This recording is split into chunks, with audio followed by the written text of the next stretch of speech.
What do you propose to do when you had lunch, but you're starving? Well, you might not be starving, but you're hungry. I know what you do. You reach in your pocket and you pull out an Anabar. Today, let's review the white chocolate very berry crunch coming at you. Final Boss Performance, Anabar, Whole Food Performance Bar, white chocolate very berry crunch, 21 grams of protein. Protein. See what this tastes like. You know, I like that they all have that thin layer of white chocolate on them so far. Fantastic.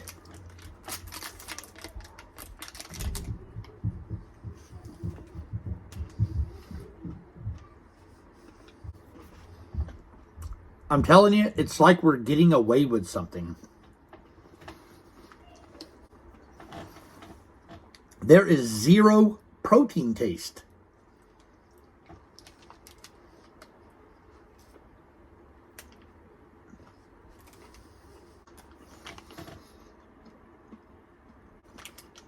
It's really good.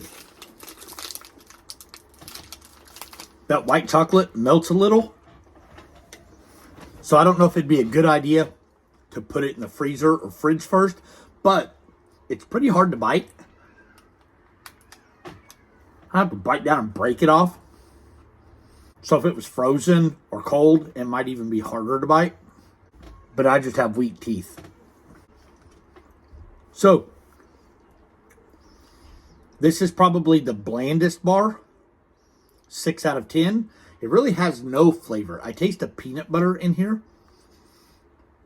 And that's about that, and the white chocolate is the only flavor I taste so far. For being healthy, again, 9 out of 10. I'm telling you, there is zero protein taste in this. It tastes like a candy bar.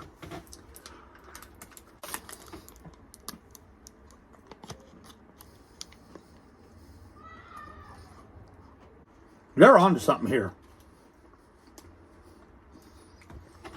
How did you create this? Why can other people not do what you're doing? What is your secret Anabar?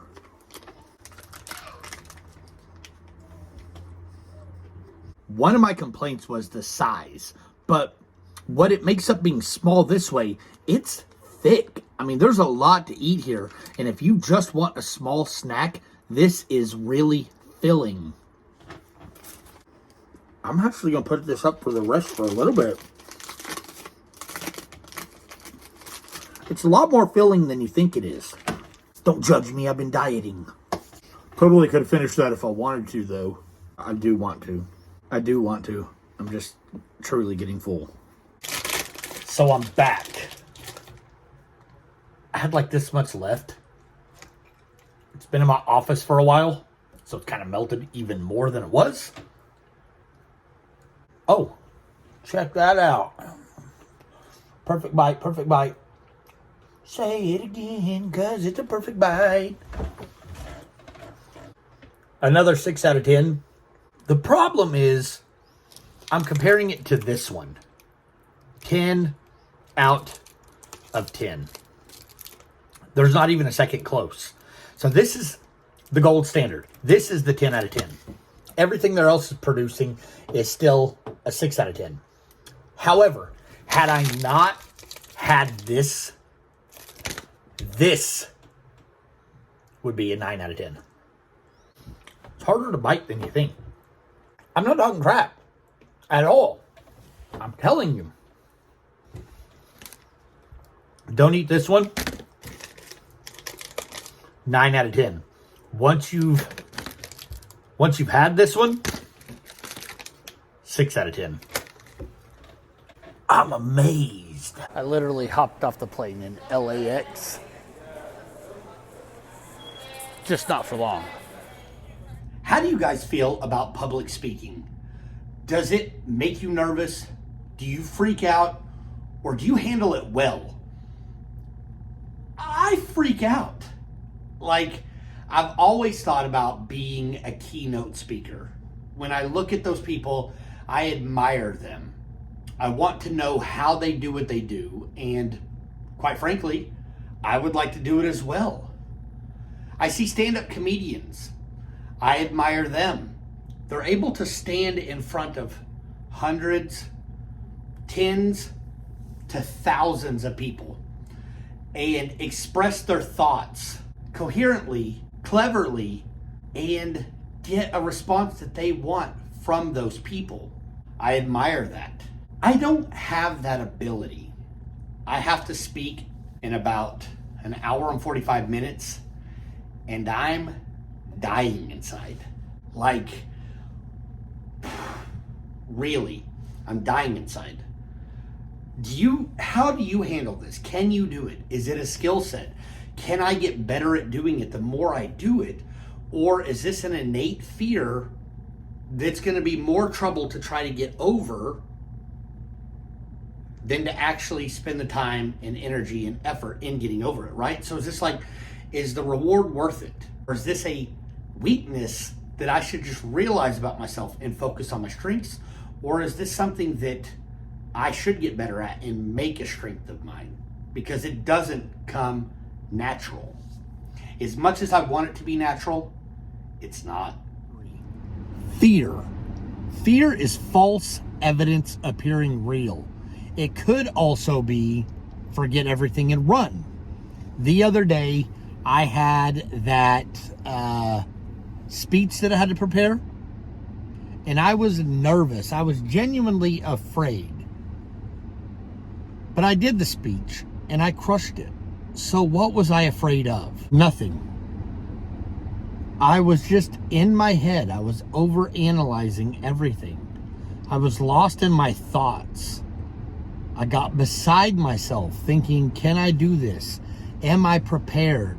What is everybody going to think? All eyes on me. I have to lead this presentation. At the end of it, there was really nothing to worry about. I crushed it. Now, it's not me tooting my own horn, kind of, but there was nothing to worry about at all. I spent more time wondering what people thought or wondering what people would think versus spending time and thought about doing well on the presentation. It's over. Got a standing ovation. As I was leaving, people stopped me, told me how good I did, how much they enjoyed the presentation. It's insane. It's insane on how fear can affect people. I walked up to the podium before it was time to go, and I'm connecting my laptop and I'm connecting the cable so everybody can see my PowerPoint. And as I'm getting it up and I'm getting it brought up to start reviewing, my legs are like this. And when I first went to speak, my voice cracked. And I was like, this is what I was afraid of. This is what I thought would happen. But I had to change my thoughts. I know the stuff that I'm presenting on. The information is there. I was prepared, and I just started going through the motions. I started using my voice. I started talking. I was throwing in some punchlines that were landing. Some didn't. Can't win them all. And I realized about halfway in, I was in a flow state. I was enjoying the message. I was having fun delivering. And by the end of it, I wasn't ready to be done. I was having fun.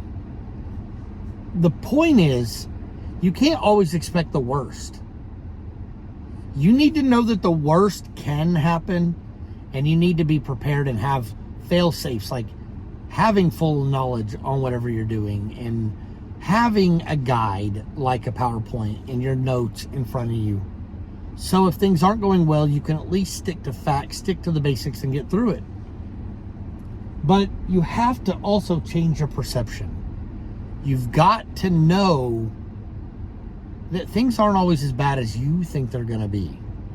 Very rarely in life are things as bad as you think they're going to be.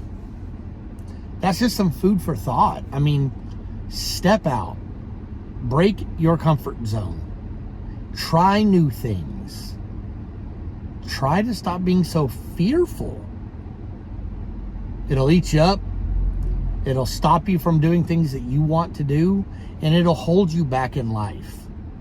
It's a lot of fun. I actually look forward to the next presentation I have to do. I'm excited to see if I still have the nerves like I had this time, which I think I will, but I'll be more prepared to handle those nerves. And as I do it over and over, maybe, just maybe, I can become a keynote speaker, which is something I really, really want to do.